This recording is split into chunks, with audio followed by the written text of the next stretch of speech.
Sometimes a little change is good, no? It gives you the opportunity to move ahead in life, to grow and discover, to reach new bolder milestones, while still holding true to everything you stand for. IDBI Federal has now changed to AGS Federal. It's the same old company, but with a bold new outlook.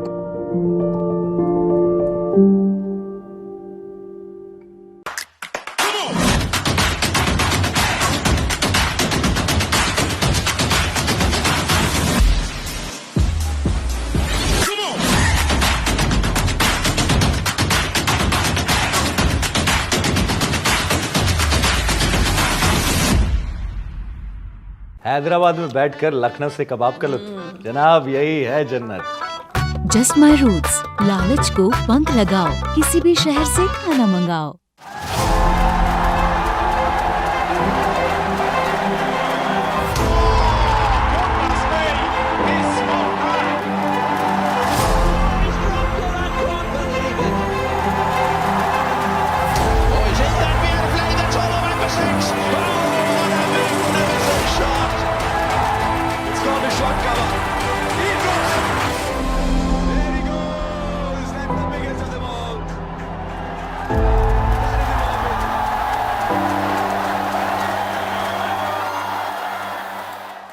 Hello and welcome to this special episode. He's just given me a name, Chai Biscuit with Boria. Whatever you want to call it. But a very dear friend, somebody who inspires us a lot, Ravichandran Ashwin. Thank you very much for speaking to me. You know, I think I'm meeting you after 2.5 years and COVID. So the first question is, this is physical, which is a rarity these days. And I've got to straight dive into it. You are still in a bubble. You're moving to another bubble. You'll get into another bubble in South Africa. Give me insights, because I've been in bubbles in Tokyo as well. But how tough? I mean, give me a detailed insight. So, I mean, I'll just take you back a little bit about the thought process first. My thought process, everybody is different. When COVID struck, we came back from New Zealand after that series against New Zealand. I played the first test, didn't play the second test. Physically in okay sort of a shape. I was still trying to figure out how my injuries were happening, how should I come out of them, what are the best ways and means. And then we come back from New Zealand. I'm thinking about how to chart up my future plans, and bang, COVID struck. So I was playing a club game in Chennai after I landed, and then COVID struck. So nobody knew what to expect, and all of a sudden the IPL got cancelled. We thought, okay, maybe the IPL. Look, in the past also IPL has been pushed and prodded, like with election days we go to another country and all that, but not even for a second did I imagine that we won't play cricket for 6 months. I was telling all club cricketers in Chennai in and around, saying that this is going to be big. I think we are taking it really lightly here, but we should also understand that the pandemic is going to be here. So we need to be careful and cautious. But little did I know that the next 6 months we'll have no cricket. The IPL got pushed. The IPL got, they said indefinitely we are going to push it. So indefinitely the IPL got pushed, and for the first month, I was just chatting with my wife and parents, and we got stuck up in the bubble inside the house. And I was telling her, look, I'm 34 here. Like I was 33, 34 then, and I was telling her, like, I don't know what to do, because 3 years ago I was playing all formats of the game. Then suddenly I got pushed to one format of the game. If the pandemic goes on for any longer, I'll be 35 by the time the pandemic pushes out, and I don't know what people are going to think, what direction they will take, because at the end of the day, game is all about perceptions. And if you had told me at the end of the 6-month journey that you will only be living inside hotels if you want to play cricket, I would have taken it with both hands, to be very, very honest, because I just loved the game, and I felt how dearly I missed playing the sport. And for having missed playing the sport, I had to wake up every morning telling myself, look, I need to train as if tomorrow is going to be a better day, and tomorrow I will be playing cricket, and I need to give it one best bite at the cherry. So I used to go train morning, evening, afternoon, irrespective of the times. I used to wake up every day at 5 o'clock, thinking as if I've gone back to my 8-year-old self, trying to train in a fashion where the excitement came back. It was hard, and it is continuing to be hard. A lot of people from the outside talk about bubble And they precisely think that we stay in 5-star hotels and the life is great, hunky-dory. But it is hard. Every day you wake up to the same four walls, same routine life, same, sort of breakfast in the morning. You're hanging around in the same environment, meeting the same people, missing your family, missing your hometown, whatever said and done. Chennai can be hot, but Chennai is my hometown. I love going back there. Haven't been there in 7 months. But if this is the trade-off I need to give in order to do something that I love, happily doing it. It's fascinating to hear that it's ultimately is a trade-off between passion and what you have been pushed to because of the pandemic. Two things I want to ask. You look leaner. Again, I've not met you physically for 2.5 years face to face. What have you done to yourself? Because you look leaner, you look hungrier. Even in Dubai, I was commentating when you were bowling during the World Cup. You looked in shape to me. Give me how did you deal with the pandemic? What was your routine? How did you work this out?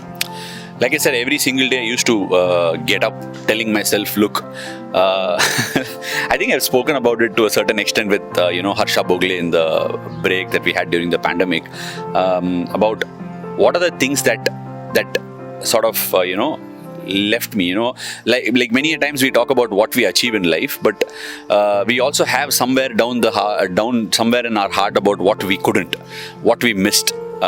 So it sort of hurt me that I couldn't accomplish certain things in what I did. Yes, as a sportsman, you always live and die by the sword. You are engulfed by criticism. You want to overcome that every single day. That really keeps you going. But as far as I'm concerned, there are certain things I wanted to leave behind, and I felt inside me. A lot of people wrote me off. I cannot even think of who and how and when. But every time I used to walk into club games in Chennai, and you used to hear the murmurs. I used to put in the hard yards. When I play a club game, it's a club game. I'm trying to learn. I'm trying to do well for the club. I'm having the best interest of my team. And I would hear murmurs about people saying, this guy is coming and playing because his international career is done. He's finished. So, and it used to, I used to keep hearing these things. Sometimes it's easy to laugh off. Sometimes it hurts. But then for me, I used to wake up in the pandemic every single day telling myself, look, it doesn't matter what people think. It doesn't matter if people believe in me or not. But this particular cricketer, this particular character has something left. And this is not how I want to live. If I leave on terms where I cannot achieve something, I've failed on the field, that's fine. But physically, I should not leave any stone unturned, and it used to be a hard battle. I used to train twice in a day, then work on my skill within spaces that I had in my house, in the terrace and stuff like that.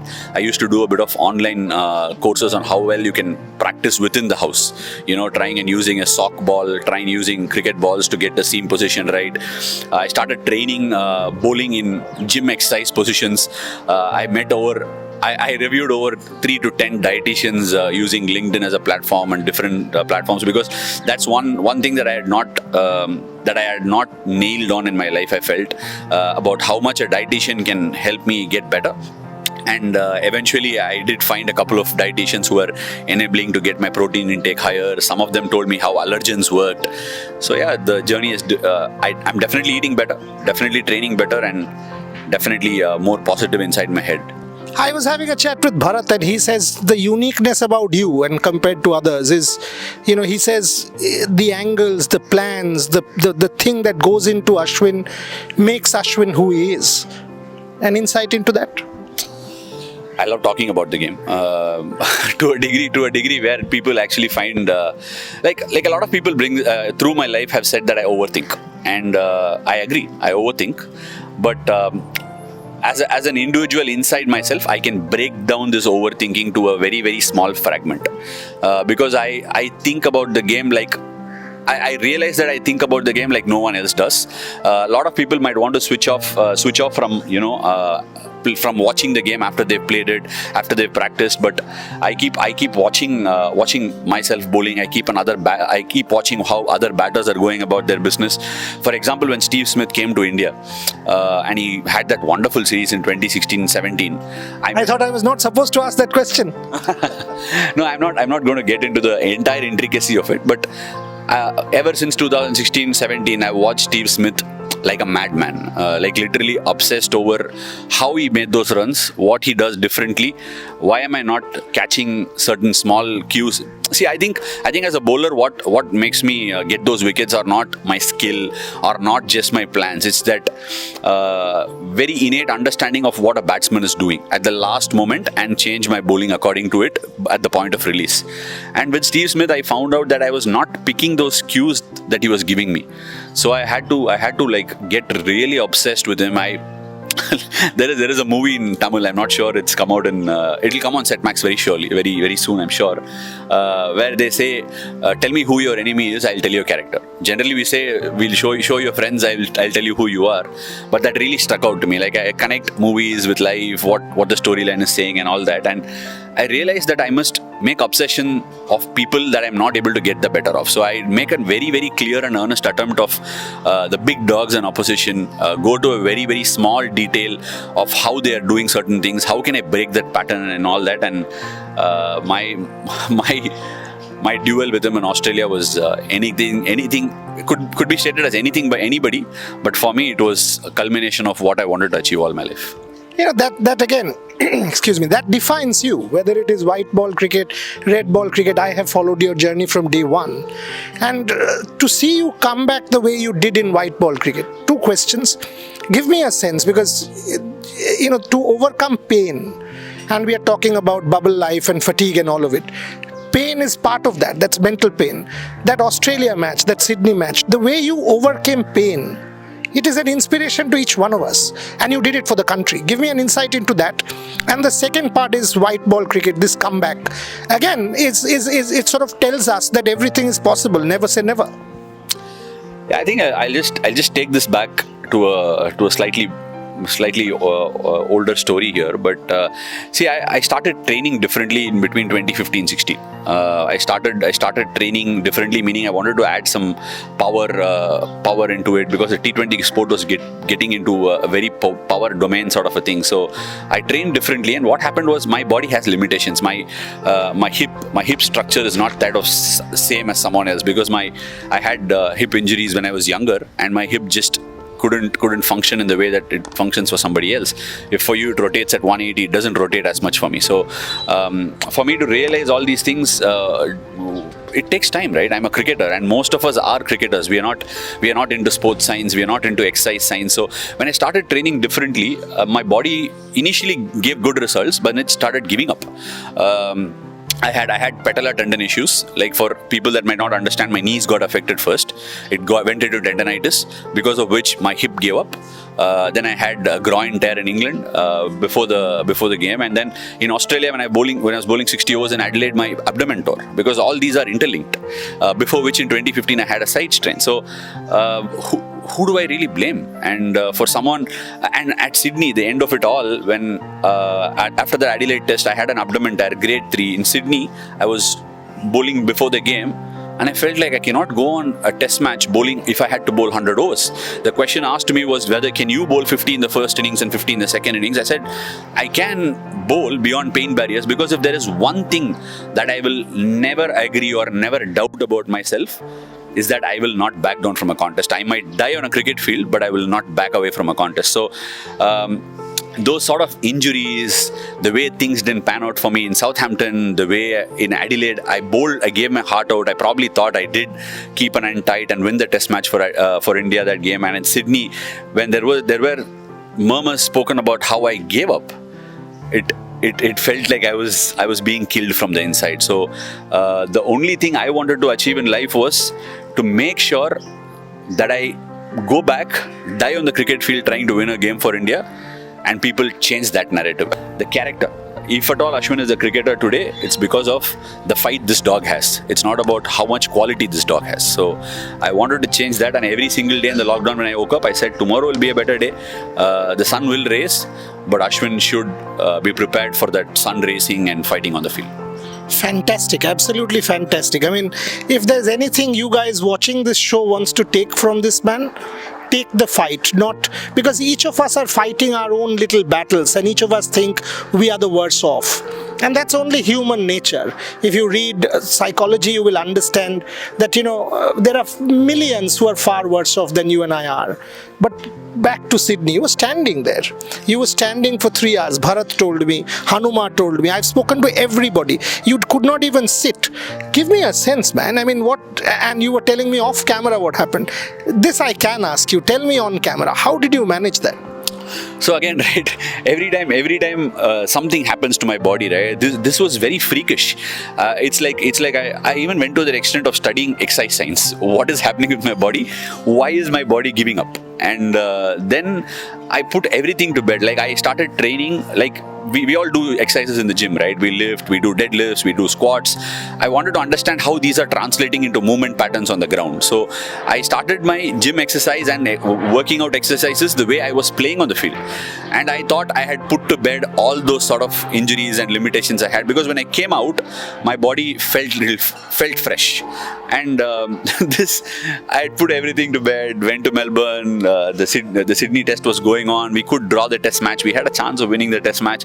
And suddenly I turn up on day 5, was it? When the declaration happened. Sorry, day 4.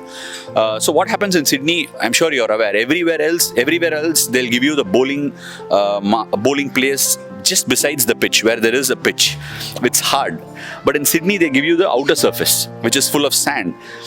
So because we had bowled for the first 4 days, the footholds were big. And I went and just warmed up and bowled the first ball. My toe landed and the toe stuck inside the hole and my upper body twisted. And I'm like, ouch, that hurt. And one of the hips went down and the other hip went up. And I was wincing in lower back pain, and I didn't know how to do it. And then I went to Nitin, the physio, and I said, it's paining. He said, okay, lie down. And he took a look and they said, the left toe is in front and the right toe is in back. So it was that bad. And he kept rotating my hip, got it into position. But whatever said and done, the damage had been done. He gave me a really powerful painkiller. I took the painkiller and kept bowling. It was painful because it took me 2 overs for the pain barrier to cross. I bowled 2 overs at Steven Smith and Manas Labuschagne, just darting the ball so that my body got into, the pain, got used to it. I got used to the pain. And once I bowled the 2 overs, I kept going for 14 overs. I told Ajinkya and Rohit that I cannot stop. If you stop me, I can't bowl again. So I went for 14 overs. And then my body was in pure shape and they declared, and then I went in. Little did I know that I was going to have the worst night of my life. So when I went after dinner, like I was just sitting, stretching, I went after dinner to lie down. My back didn't go down. Like I couldn't go down. So literally I put a towel underneath my back, held my hip up, and then went to sleep. I thought usually with back spasm, if you take a painkiller, the next morning is better. So the next morning I was awake. My mind was telling me to get up, but I couldn't. I couldn't turn left, turn right, or get up. And I kept yelling out. We were in 2 rooms. My kids were there. So my wife sleeps with the kids to give me space to sleep. So I was shouting about 20-25 times before my wife came up. The children were helping me hold my hands, and she just pulled me up and I couldn't get up. So I just got on all fours, and even all fours were paining. So I called Yogesh. Nitin didn't pick up the phone. The other physio, I crawled outside the door, kept yelling for Yogesh. He came, he gave me a medicine, he gave me a painkiller, lifted me and just put me in the shower. So after I put some hot water on my back, it started warming up. And then I don't know how I even went to the game. So it was really painful. Put the bag, and my daughter held my shorts because I couldn't. So she just pushed the shorts up, and as she was pushing my shorts, I was like tearing up in pain. And my wife looked at me and said, "You're going to go and play a game?" I said, "Have to do it." But when I came back, when she called me after the game, I was sitting outside giving that immediate after game interview. My wife sent a message, "You actually did play." So it was quite, and she told me how my daughters were cheering, how they were watching the game. She was teaching them the game. I just felt that particular day, forget about the performances, whatever it is, that particular day in Sydney with pain, with injury, Ashwin could have shirked off. The same place where Sydney, a lot of people felt I shirked off, is where it was meant to happen, and I was so pleased. Redemption, you have that. And and I was there in Sydney. I did hear the murmurs. All of us got taken in by the murmurs. And then when this happens, you're like, hey, did we do injustice to this man? The jury's out on that one. India goes to South Africa again. This whole deal, Ashwin doesn't win us test matches overseas. You've laid it to rest in Australia. Another big challenge, South Africa. You still look at the top of your game. 3-4 years for sure serving India? Look, I have that utmost gratitude. I'm extremely grateful to the game itself because I think the game has given me so much to learn. More than joy, I would say, just given me so much to learn. Like even the stories that I'm taking you through, we all play. But we all live for the memories that we create. So there has been some unbelievable memories in the sport. Even the way, I got selected for the T20 World Cup and all that sort of stuff. I haven't played a lot of games in the last 6 months. So I'm just eager to get out there and play if given an opportunity. And a lot of talk and murmurs will happen about people playing, not playing and all that. There is one thing that I've learned. If given an opportunity, I will play and make sure that I'm enjoying the sport, but I will keep everything aside. And whatever I have left, I can't really call it and say I'll play 2 years, 3 years, 4 years, 1 year, 6 months. Nothing is a guarantee. The pandemic has taught me more than enough, and I just want to play as long as this body and mind is willing me to play on. And every single opportunity is a day for me to cherish. I had lost the joy in 2018-19 season in Australia, literally to say, what the hell are you doing continuing to play this game where I didn't feel like I was enjoying. There was no joy, and I have worked immensely hard mentally, physically to get the joy back in my life of playing the sport, and I would not give up that particular for any trade-off in life. I know what I've had multiple conversations with Rohit on this, the new T20 captain for India, and I know what winning a T20 World Cup or a World Cup means to him, the obsession. And every time I've spoken to him, he's like, individual hundreds don't matter, dada, wo koi farak nahi padta. Ultimately, it's about winning a world trophy for India. Again, in your case, you won a 50-over World Cup, and I was covering that time as well, if you remember. So none of us are old. You are young. I am. Anyway, but is that obsession there? Winning a T20 World Cup, winning something for India, this whole ICC trophy monkey that has now come in? See, there is sometimes we make statements in life without realizing the value of those statements, and a lot of people say very simple things, but we don't read into them. We just talk about it. We say how great they are because of the accomplishments they do. But one thing that I even more so to say embrace that MS Dhoni used to say is that the process is very important. And I feel somewhere down the line that process is important is something that we need to imbibe and follow on a day-to-day basis to achieve something like that. Look at New Zealand, 2015 runners-up of the World Cup, 2019 runners-up of the 50-over World Cup. Now again in 2020, so 2021 they are the finalists of a T20 World Cup, World Test Championship winners. What are they doing right? They're doing something right that the rest of the world is yet to imbibe. And we talk about how well they play, how likable they are, how sweet they are and all that. But inside all those things, there is an unbelievable and amazing template of commitment to something called planning. Their ruthless planning and execution on the field in an ICC tournament is giving them those results. And if we can imbibe that and get champion players to follow those protocols and processes come what may over a period of time, which happened in 2011 where I saw that team had played for a decade. They got so near yet so far, but eventually that success came. Big success, grand success never comes overnight. I am sure you know it. And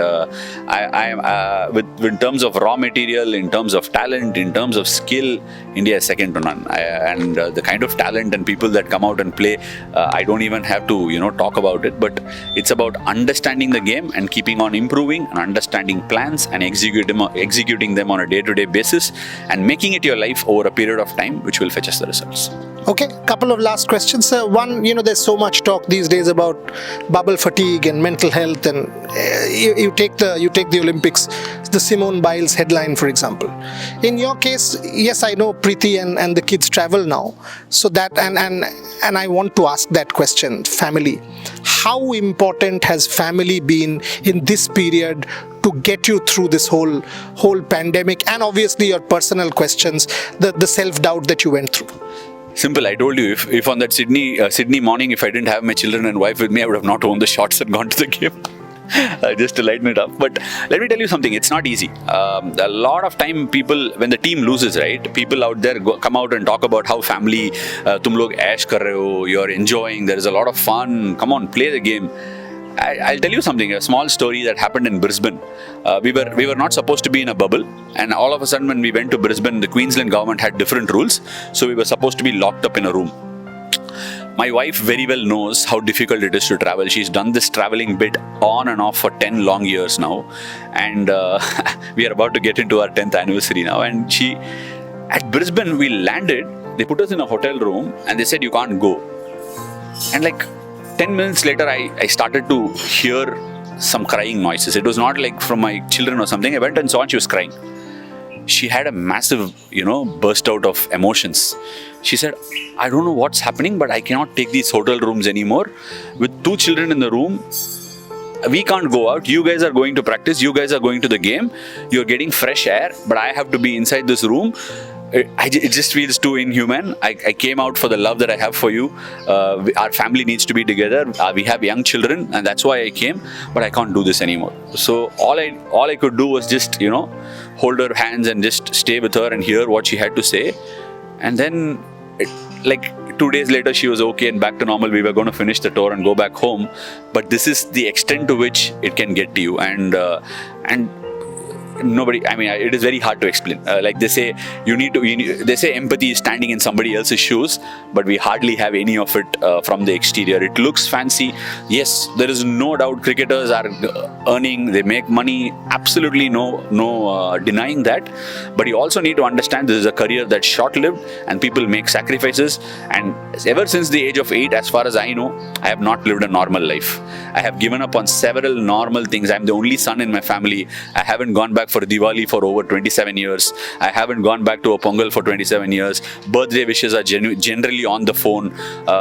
Nowadays, at least you have these WhatsApp and FaceTime calls where you can see your parents' faces. But my parents had COVID and were serious in the hospital 6 months ago. I haven't seen them for 7 months. These are small things you live for. Yes, the team needs to win. Cricket is a bigger emotion in the country than anything else.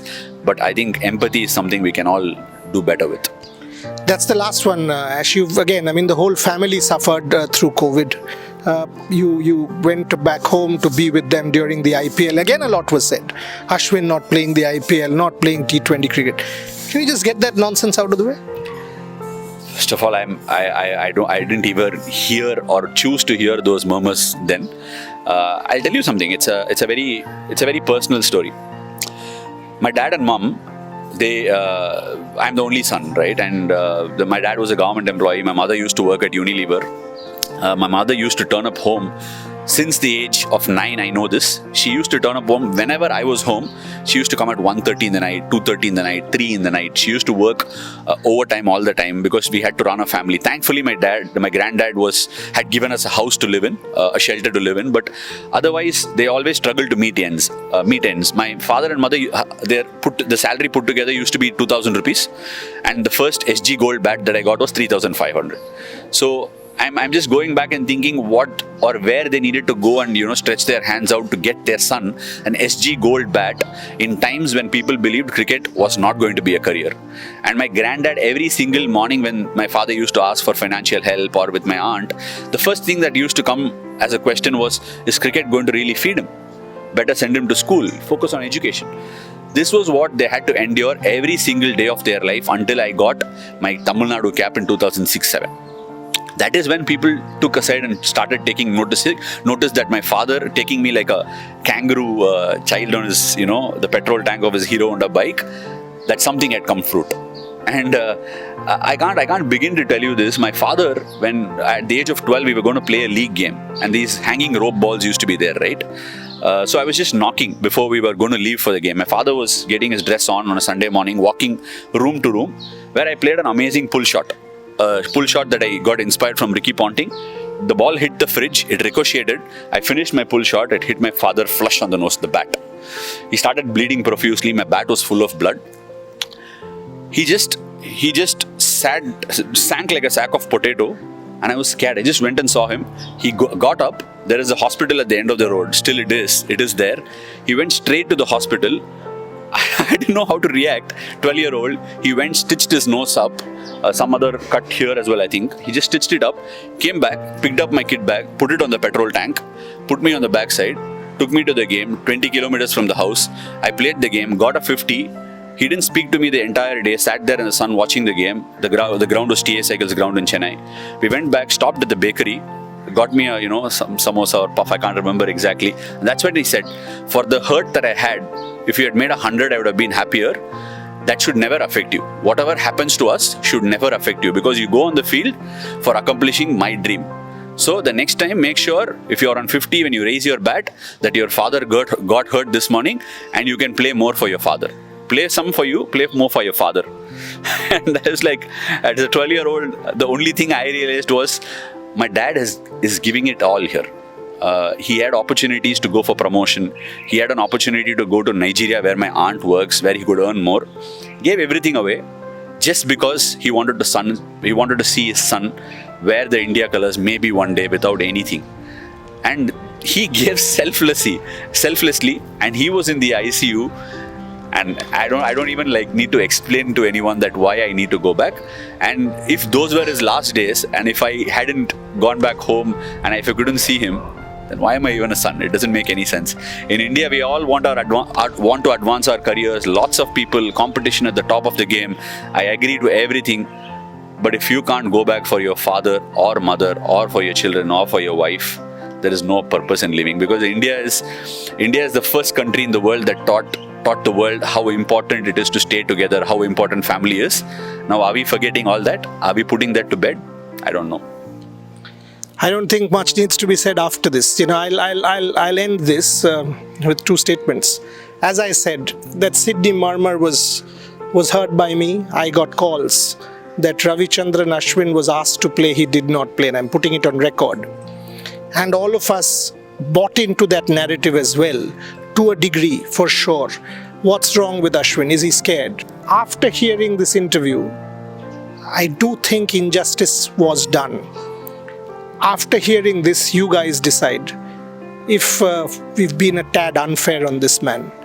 What he has done, his record speaks for itself. He says numbers don't matter. But what he has also done is, in the last, half an hour, given us something to take back. Don't doubt integrity, don't doubt honesty, don't doubt commitment. That's where it ends for him. And if I take back anything from this particular episode, it is about celebrating a man's passion. It is about celebrating a man's commitment, not to himself, but to the family, more importantly to the game that has made him who he is. Many more such shows, but all I will say is we've still got 3-4 years. He did not mention the number, I will. 3-4 years of Ravichandran Ashwin left. Look at the body, leaner, hungrier, be it in South Africa, be it beyond in the IPL. He still has an IPL title to win, maybe as leader, who knows. But plenty left. So all I will say is thank you very much for your time. You've done us proud. Keep doing that, because there's a lot of life lessons from this conversation which I will take back. Thank you very much. Thank you so much.